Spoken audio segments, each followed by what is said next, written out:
जय श्री राम। दोस्तों, भारत पाकिस्तान में गृह युद्ध होगा, लेकिन भारत में भीषण गृह युद्ध होगा। भविष्यवाणी हर हिंदू यह वीडियो जरूर देखे।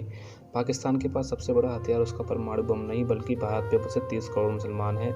यह बात मैं नहीं कह रहा हूँ, यह बात 1980 के दशक में जनरल जिया उल हक ने कही थी। उसने कहा था कि जब भारत में पाकिस्तान से ज़्यादा मुसलमान हैं तो हमें वहाँ लड़ने के लिए अपने सैनिक भेजने की क्या ज़रूरत है। तब से पाकिस्तान ने अपनी सोच और स्ट्रेटजी बदल ली है। अब उसने भारत के मुसलमानों को रेडिकलाइज करने में इन्वेस्ट करना शुरू कर दिया है। हर शहर, हर गली में मदरसे यहाँ की शिक्षा का उसका उदाहरण है। भारत की अपनी सरकारों और गद्दार नेताओं ने भी इस आग में खूब घी डाला है।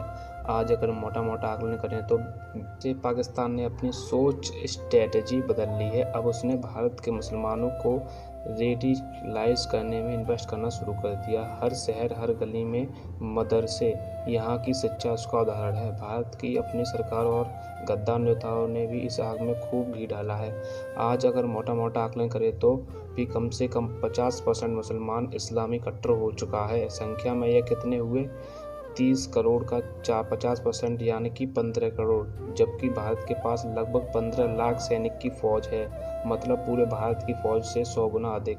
अब अगर पाकिस्तान इन्हें भारत में दंगे फसाद फैलाने का सिग्नल दे, जबकि हर मुसलमान के घर में हथियार भी हैं, तो आप कैसे संभालेंगे? और जो बाकी के 15 करोड़ हैं, वे आपके साथ खड़े होकर इसका विरोध करते नहीं दिखेंगे। ये या तो मूर्ख दर्शक बनकर हवा का रुख भापेंगे या शोर मचाएंगे कि मुसलमानों के साथ कितना अत्याचार हो रहा है। इस शोर में सेक्युलर मीडिया और हिंदू विरोधी विचारधारा वाले नेता भी इनका साथ देंगे। अगर 2 से 4% मुसलमान सचमुच इसका विरोध करेंगे तो वे वैसे ही अप्रासंगिक होंगे जैसे 1949 के पहले भारत विभाजन के समय थे। पिछले कुछ समय से भारत के अलग अलग शहरों में किसी न किसी बहाने से 50 से 1 लाख लोग मुसलमान इकट्ठे रहते हैं। उन्होंने हिंसक प्रदर्शन किया है, कभी हिंदू त्यौहार के मौके पर या कहीं पैगंबर से गुस्ताखी के विरोध के बहाने से। पता है यह सब क्या है? यह विरोध प्रदर्शन नहीं, यह सब उसी मुबारक हथियार के मैकेनिज्म को टेस्ट करने की पाकिस्तान की प्रक्रिया भर है।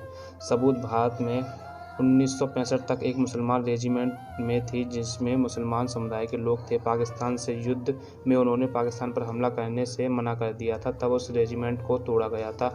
लेकिन सोचिए जरा, इससे निपटने की हमारी तैयारी क्या है? समझते हैं सब सरकार करेगी। जिस दिन युद्ध होगा उस दिन हाँ सरकार करेगी। जितने सैनिक उपलब्ध होंगे उन्हें सीमा पर भेज देगी। वे मुसलमान यहाँ रेल की पटड़ी उखाड़ देंगे, गदर मचाएंगे, लूटपाट करेंगे। ऐसा 1949 में कलकत्ता में विभाजन के समय हुआ था, जो एक कड़वी सच्चाई है। लेकिन क्या आप इन 15 करोड़ को रोक पाएंगे? युद्ध जिस स्तर पर लड़ा जाता है उसका मुकाबला भी उस स्तर पर किया जा सकता है। दुश्मन सामाजिक स्तर पर लड़ाई करने को अपनी तैयारी लगभग पूरी कर चुका है, लेकिन क्या हम इस दिशा में एक भी कदम आगे बढ़े हैं? नहीं, बस सारा दिन मोदी करते रहते हैं। वो पंचर बना लेंगे, मुर्गा मुर्गी बेच लेंगे, हजामत बना लेंगे, नहीं तो फेरी लगाकर कबाड़ा खरीदेंगे, बेचेंगे। लेकिन वो इन चीज़ों में अपनी शक्ति जाया नहीं करेंगे, क्योंकि उन्होंने अपना लक्ष्य तय करके रखा है। वे जो भी करेंगे अपने उसी लक्ष्य के प्राप्ति के लिए ही करेंगे।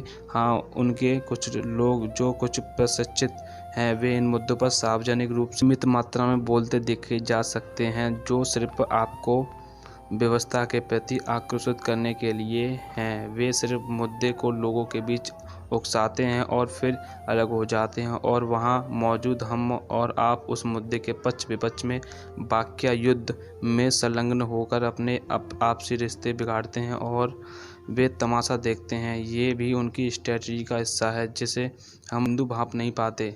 ऐसी विषम परिस्थितियों में अब भी समय है कि हम समय रहते अपने छोटे आपस में विवाद करने वाले मुद्दों को पीछे छोड़ अपने अस्तित्व के संकट के प्रति एकजुट हों। इससे निपटने का कोई एक्शन प्लान बनाएं और उस पर अमल करें, अन्यथा वह समय आ गया लगता है कि हम विश्व गुरु के सपने देखते हुए अपना वर्तमान में खो देंगे। जब धर्म ही नहीं बचेगा तो धार्मिकता किस काम की रह जाएगी? इस पॉइंट को जरा ध्यान से सुनना। आज भी फालतू की बात पर मुस्लिम लगातार हिंदू धर्म और उनके प्रतीकों का अपमान कर रहे हैं, हमें धमकी दे रहे हैं, और हम घर में चुपचाप राम जपे तो तैयार हो जाइए इस्लाम कबूल करने को। यह राजनीतिक बात नहीं बल्कि धार्मिक बात है। अपने धर्म की रक्षा के लिए सजग रहना ही होगा। जो हो रहा है किसी से छिपा नहीं है। राजनीतिक पार्टियां समझ चुकी हैं कि ये हिंदू अपने धर्म और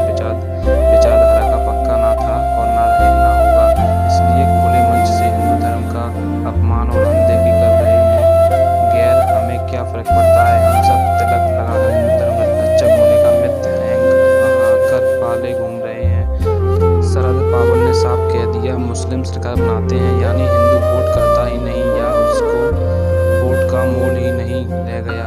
कांग्रेस के महाराष्ट्र में अध्यक्ष ने कहा है कि मुसलमानों को कहने पर सरकार बनाई, मतलब हम हिंदू बहुसंख्या होकर भी कोई महत्व नहीं रखते। ले आम बहुमत स्वाशिस्त के चिन्हों पर बहुत उल्टा सीधा लिखा जा रहा है, लेकिन हमें क्या, हम धार्मिक हैं, अहिंसावादी हैं, हम सिर्फ पूजा साधना में ध्यान लगाना चाहिए। यह सब बाहरी प्रपंच है, लेकिन ना चाहते हुए भी यह वहाँ परिस्थितियों का प्रभाव पड़ता है। कभी सोचा पाकिस्तान बांग्लादेश हो, अफगानिस्तान के लोग क्या धार्मिक नहीं थे? बिल्कुल थे। उनके मंदिर तोड़ दिए गए, पूजा पर रोक लगा दी गई। अब कैसे करते हैं पूजा, आराधना और साधना? परिणाम यह हुआ, कुछ ने इस्लाम कबूल कर लिया, कुछ भाग आए भारत में, लेकिन हमने क्या किया? उनको सारथी बना कर रख दिया, ना अपनाया ना हक दिया। नेता ने यहाँ तक कह दिया कि मुसलमान को पता है उनके बाप दादा कहाँ दफन है, हिंदुओं को यह भी नहीं पता कि तुम्हारे बाप दादा कहाँ फूके गए। लेकिन हिंदू को इससे फर्क नहीं, वो धार्मिक है, अपने साथ दूसरे धर्मों का भी सम्मान करता आया है। और सनातन धर्म के मूल अहिंसा नहीं, वरना देवी देवताओं की परिकल्पना अस्त्र शस्त्र के साथ नहीं करते। यह गौतम बुद्ध, महावीर और गांधी ने हमें अहिंसावादी बनाकर पंगु कर दिया है। यह स्थिति है कि हमारे साथ गलत भी करे तो हमारा हाथ तक नहीं उठता, शस्त्र उठाना तो दूर की बात। मैं शुरू से कहता आया हूँ, कल और कायम हिंदू आज का मुस्लिम और आज का कायर हिंदू भविष्य का मुस्लिम होगा। भविष्य इसको प्रमाणित कर देगा। आप लिख कर ले लो। अतः हिंदू से विनती है कि आप भी अभी भी वक्त है, सजग हो जाएं, वरना जब जन्म आदि भीड़ आपके दरवाजे पर खड़ी होगी तो पछताने के सिवाय आपको कुछ भी हासिल नहीं होगा। भाइयों, ये मैं आपसे बार बार कह रहा हूँ, सदा याद रखें, धर्म की रक्षा करना सबसे बड़ा धर्म है। लेकिन यह बात हम हिंदू अभी नहीं समझ पा रहे हैं, लेकिन भविष्य इसका एहसास जल्द ही करा देगा। भविष्यवाणी, भारत में अगला युद्ध पाकिस्तान से होगा, लेकिन वह युद्ध नहीं, भारत के अंदर विश्व का सबसे बड़ा गृह युद्ध होगा। बस आपके पास वीडियो पहुँच गई, बस मेरा यही उद्देश्य है। आप इसको लाइक करो या मत करो, सब्सक्राइब करो या मत करो, बस मेरा एक उद्देश्य, आपने वीडियो देख लिया, बस मेरे लिए यही काफ़ी है। जय श्री राम।